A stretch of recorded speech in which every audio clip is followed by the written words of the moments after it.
그런데 이 문제를 풀다 보면 우리 아이가 대략적으로 어떤 단계에 있는지를 바로 파악할 수 있습니다. 기초부터 밟고 가야 되는 친구들, 아니면 중간 과정을 넘어도 되는 친구들, 빠르게 암산이 가능한 친구들, 이렇게 단계별로 서술형 문제를 풀면 막힘이 덜할 것이고 훨씬 더 쉽게 문제를 풀어 나갈 수 있을 겁니다. 안녕하세요. 여러분의 담임 안승입니다. 즐거운 추석 연휴 보내시기 바랍니다. 저는 집에서 열심히 육아하도록 하겠습니다.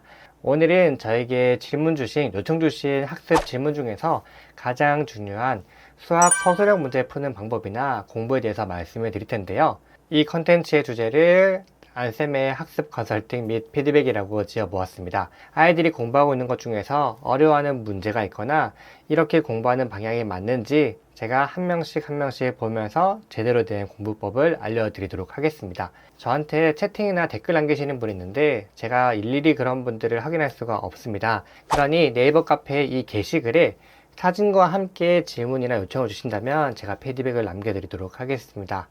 오답노트나 만다라트, 백지 공부 이런 거 제가 피드백 하려고 했는데 아직 시작한 친구들이 없어서 제가 피드백 해주지 못하고 있습니다. 그럼 본격적으로 시작해 보도록 하겠습니다. 3학년 곱셈 문제입니다. 두 자릿수 곱하기 한 자릿수이기 때문에 3학년부터 6학년 친구들은 모두 이 문제를 막힘없이 풀 수 있어야 됩니다. 빠른 친구들 중에서는 2학년도 가능하겠죠. 그럼 이번 추석 연휴 동안 간단하게 이 문제를 던져주고 이 문제 어떻게 풀면 되니 단계별로 한번 말해볼래? 라고 해서 아이가 단계별로 말을 한다면 그냥 넘기시면 됩니다. 그런데 이 문제를 풀다 보면 우리 아이가 대략적으로 어떤 단계에 있는지를 바로 파악할 수 있습니다. 기초부터 밟고 가야 되는 친구들, 아니면 중간 과정을 넘어도 되는 친구들, 빠르게 암산이 가능한 친구들, 우리 아이가 어떤 단계에 있는지 이 문제를 통해서도 파악할 수 있으니 한번 집중해 주시기 바랍니다. 저 같은 경우에는 서술형 문제를 지도할 때에는 아래에 있는 그림들을 한번 가려보라고도 말을 합니다. 무엇보다 처음에는 이런 문제들이 힌트라고 아이들에게 지도를 하는데요. 힌트라고 하면 아이들이 선생님 말이 긴데 뭐가 힌트예요? 너무 어려워요 라고 하는 친구들이 많기 때문에 그런 친구들에게는 먼저 가려보라고 말을 하고 있습니다. 그리고 나서 위에 있는 문제만으로 아이들에게 문제를 한번 풀어보도록 합니다. 자, 예를 들어 볼게요. 크게 두 문장이 있습니다. 첫 번째 문장부터 보면 2, 6, 7 한 번만 사용해서 곱셈식을 만들고 있습니다. 그러면 직접 만들어 보면 되겠죠. 아마 문제를 좀 풀어본 친구들은 아마 이런 문제 기억할 거예요. 2, 6, 7 이렇게 숫자 카드가 있고 한 번씩 사용해서 가장 큰 값을 고르시오라는 문제는 많이 봤을 거예요. 문제를 풀다 보면 유형이 조금씩 달라지는데 결국에는 똑같은 것을 묻고 있는구나 라는 것을 파악했다면 그 친구는 수학 서술형의 문제점을 찾을 수가 없습니다. 이미 너무 잘 하고 있는 친구들입니다.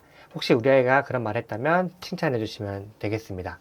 자, 첫 번째 1단계부터 해야 되는 친구들은 이것을 보고 하나씩 다 적어 나가는 것입니다. 26 곱하기 7, 27 곱하기 6, 그 다음 62 곱하기 7, 67 곱하기 2, 72 곱하기 6, 76 곱하기 2 라고 했을 때 엄마 또는 선생님 이거 일일이 언제 다 계산하고 있어요. 이거 귀찮아요. 다른 방법이 있잖아요. 라고 하는 친구들은 이 1단계를 하지 않고 바로 2단계를 가면 되는 친구들입니다. 곱셈의 기본 원리를 파악하고 있는 친구들이니까요. 그러나 이 말을 하지 않고 이 6개를 다 만든 다음에 하나하나씩 다 계산하고 있는 친구들이 있을 겁니다. 그럼 이 친구는 아직 곱셈식이 어떤 원리인지를 정확하게 모르고 있을 가능성이 높습니다. 왜? 이걸 예를 들어서 이 두 문제만 본다고 했을 때 곱하기 7이잖아요. 그런데 곱셈은 앞에 있는 것을 똑같이 7번 더해준다. 이것도 7번 더해준다면 굳이 이것을 계산할 필요 없이 이것을 계산하면 되겠죠. 그러니까 아까 말씀드렸던 2단계의 친구들이 바로 넘어가는 것입니다. 하지만 1단계가 어려운 친구들은 이 6가지를 다 계산하면 됩니다. 이렇게 해야지 실력이 늘 수 있기 때문이고요. 여기서 한 가지만 나아간다면 엄마 귀찮아요. 더 편하게 풀 수 있는 방법이 없어요? 선생님 이거 언제 일일이 다 계산하고 있어요? 시간이 부족해요? 라는 의문과 호기심을 가졌다면 이 친구는 발전 가능성이 굉장히 높습니다. 그럼 앞서 말씀드린 것처럼 이 곱셈의 기본 원리를 설명해 주시면 되는 겁니다. 그럼 아이들이 기본적으로 앞에 2를 생략하기 시작할 겁니다. 그러면 앞에 10의 자리가 이들이 탈락하니 훨씬 계산할 것들이 줄어들게 되겠죠. 우선 계산을 다 했다고 가정을 해보고 나서 2단계로 넘어가는 겁니다. 네, 6개 다 계산했다면 가장 계산이 큰 값을 찾았을 거예요.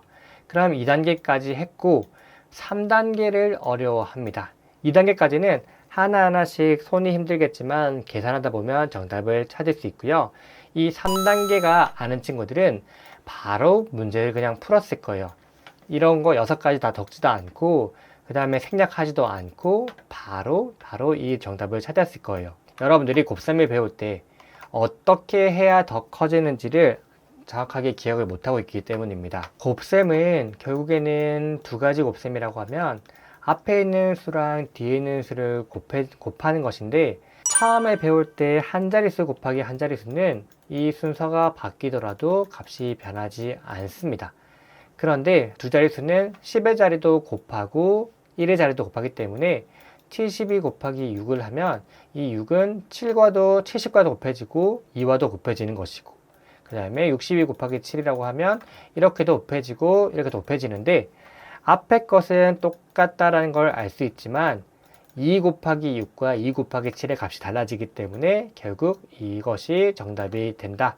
3단계의 친구들이 바로 알 수 있는 것인데, 우리 아이가 앞서 말씀드린 것 중에서 1단계인지 2단계인지 3단계인지 파악을 해서 혹시 부족한 부분이 있다면 조금 더 문제에 익숙해지게 연습을 시켜주시면 되는 겁니다. 귀찮더라도 1단계, 2단계, 3단계를 통해서 문제를 푼 친구들은 아직 이런 문제, 처음 접하는 문제에 익숙하지 않다라고 생각하시면 되고, 다만 1단계를 했을 때 이거 너무 복잡하고 귀찮아요. 더 편한 방법이 있을까요? 라는 의문을 꼭 한번 가질 수 있도록 부모님께서 질문을 해주시면 됩니다. 그리고 나서 이제 이 그림을 보면요. 가장 큰 수가 7이니까 곱해지는 수를 이렇게 7을 곱해버리는구나. 두 번째 친구는 아까 우리가 고민했었죠. 72 곱하기 6. 가장 큰 수를 10의 자리에 넣어 볼까? 그 다음에 세 번째 친구는 가장 큰 수가 76이니까 76에 1을 곱해 보는 것이죠. 그러면 이 친구가 틀렸고 이 친구도 틀렸다라는 사실을 알게 되면서 곱해지는 수가 가장 커야 되는 것이구나 라는 것을 정답을 적을 수가 있는 것입니다. 서술형 문제가 있다면 잘 푸는 친구들은 이 나와 있는 그림과 각종 글들을 나에게 주는 힌트를 3가지는 주는구나 라고 생각하면 되고, 그렇지 않은 친구들은 지워보고 나서 나를 복잡하게 하는 문제들은 싹 생략하고 정말 간단한 2문장만 가지고 문제를 풀어보면 되는 것입니다. 그럼 반대로 이 문제를 보고 못 풀었다는 가정에서는 어디에서 막힘이 있는지를 찾으시면 됩니다. 1단계 6가지 곱셈식을 만드는지 못 만드는지, 못 만들었다면 이 문제 자체를 이해하고 못하고 있는 것이니까 이런 유형들을 한 번씩 풀어서 설명해 주시면 되는 것이고요. 만들었다면 그 다음 단계로 넘어가 주시게 하면 되는 겁니다. 우리 아이가 어떤 단계에서 막힘인지 찾았다면 지도하기가 훨씬 쉬워지는 것이죠. 다만 그것이 어렵다 보니까 제가 이렇게 하나씩 설명을 해주는 것입니다. 아무리 어려운 서술형이 오더라도 결국에는 객관식을 문제 푸는 방법과 동일하다. 다만 그 과정을 여러 번 해야 되는 것이다 라는 것을 알 수 있도록 또 컨설팅 해드리도록 하겠습니다. 수학 서술형을 어려워하는 친구도 있지만 정말 쉽게 생각하는 친구들이 많습니다.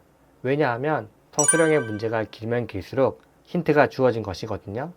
그러니 저와 함께 계속 이런 시간을 가지면서 큰 부담 없이 수학 서술형 문제를 풀어보았으면 좋겠습니다. 마구마구 수학 문제 풀 때 어렵거나 틀렸던 것들 올려준다면 제가 한 번 더 설명을 해주도록 하겠습니다. 그럼 다음 영상에서 인사드리겠습니다. 안녕히 계세요.